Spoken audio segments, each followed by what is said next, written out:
Ça m'a servi surtout pour moi, pour me détendre.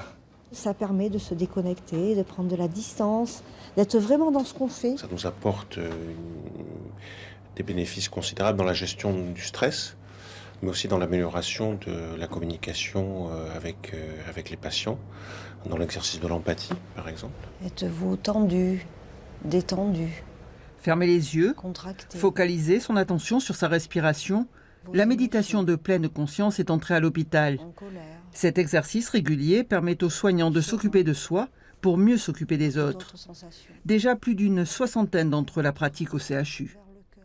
L'introduire à la fois pour les professionnels, comme c'est un projet de cet hôpital, et l'introduire pour les patients, ça me paraît des choses tout à fait complémentaires et qui sont synergiques. Pour le personnel soignant, on voit vraiment aussi un effet d'apaisement. Et juste le fait de prendre 5 minutes dans la journée, ou quand on attend l'ascenseur, on voit un effet pour les patients, pour le personnel, pour soi, je trouve assez net. La méditation est au cerveau ce que le sport est au corps, un exutoire. Très exposé au stress, à la souffrance, à la mort, de plus en plus de soignants se tournent vers cet art millénaire. Dans ce service de neurologie, les futurs médecins apprennent à tenir à distance leurs émotions. Et je reviens à mon souffle. C'est des choses qu'on peut apporter aux étudiants en médecine, aux internes, quand ils commencent à être confrontés en particulier à ces situations difficiles, aux patients, à leur famille, à ces choses qu'on ramène chez soi et qui sont stressantes et difficiles. C'est pas comme un médicament en quelque sorte. Ça fait partie d'un entraînement et d'un changement. Un protocole de recherche est lancé. Son but, étudier les modifications cérébrales consécutives à la pratique de la méditation.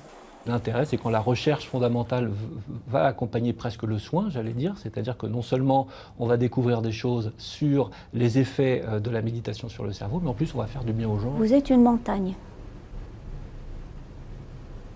Vos jambes, vos pieds, vos cuisses sont les bases de cette montagne. Ils voient le résultat sur les patients, notamment la nuit, sur le sommeil. On a vraiment des résultats très très intéressants et du coup veulent au moins découvrir pour eux aussi, se disent si c'est bon pour les patients, ça doit être bien pour moi à titre personnel. Efficace sur l'anxiété, la douleur ou la dépression, de nouveaux services se lancent. Dernier en date, la maternité.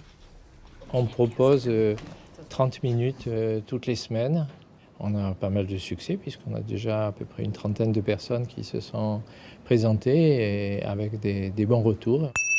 La méditation a cet avantage, c'est qu'elle s'adresse à tout le monde. Elle s'adresse à tout le monde, elle marche sur les enfants, elle marche sur les adultes, quel que soit leur âge, et elle marche aussi sur les personnes âgées. Donc c'est vraiment quelque chose que tout le monde peut pratiquer.